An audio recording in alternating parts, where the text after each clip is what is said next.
اللہ یہ میرے ساتھ کیا ہو رہا ہے؟ اس دنیا میں سب سے بہترین شخص وہی ہے جس کو اس بات کی سمجھ آ جائے کہ میرا اللہ اس کائنات کی ہر چیز پر قادر ہے، میرا اللہ غفور الرحیم ہے۔ جس انسان کو یہ سمجھ آ گئی وہ انسان اس دنیا اور آخرت میں کامیاب ہے۔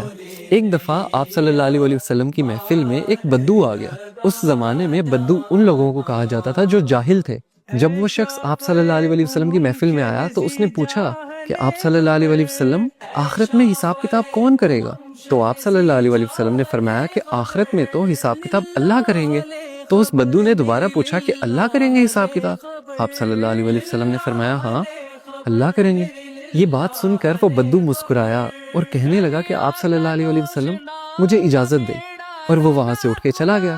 اب کچھ صحابہ جو اس محفل میں بیٹھے ہوئے تھے ان کو اس بات کی سمجھ نہیں آئی۔ وہ اٹھے اور انہوں نے اس بدو کا پیچھا کیا اور اس سے جا کے پوچھا تم آپ صلی اللہ علیہ وسلم کی محفل میں آئے ہو، تم نے سوال کیا ہے کہ آخرت میں حساب کتاب کون کرے گا؟ آپ صلی اللہ علیہ وسلم نے تمہیں جواب دیا کہ اللہ کریں گے، تم مسکرا کے اٹھ کے کیوں آ گئے ہو؟ تو اس بدو نے مسکراہٹ سے کہا کہ اگر اللہ تعالیٰ نے آخرت میں حساب کتاب کرنا ہے تو اللہ تعالیٰ تو بڑا غفور الرحیم ہے، وہ تو مجھ سے میری ماں سے زیادہ پیار کرتا ہے۔ کیا اب میری ماں مجھے جہنم کی آگ میں جلا سکتی ہے؟ جب میری ماں نہیں جلا سکتی تو وہ رحیم و کریم میرا مالک میرا اللہ مجھے کیسے جہنم کی آگ میں پھینک سکتا ہے؟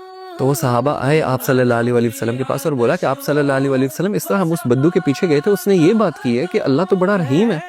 تو آپ صلی اللہ علیہ وسلم نے فرمایا کہ اگر اسے اللہ کی رحیمی پہ اتنا یقین ہے نا تو اللہ کبھی اس کو اپنی رحیمی سے مایوس کر نہیں سکتا، کیونکہ اللہ اپنے بندوں کے لیے بالکل ویسا ہے جیسا اس کا بندہ اس کے لیے گمان کرتا ہے۔ اگر اس کے بندے کو یہ یقین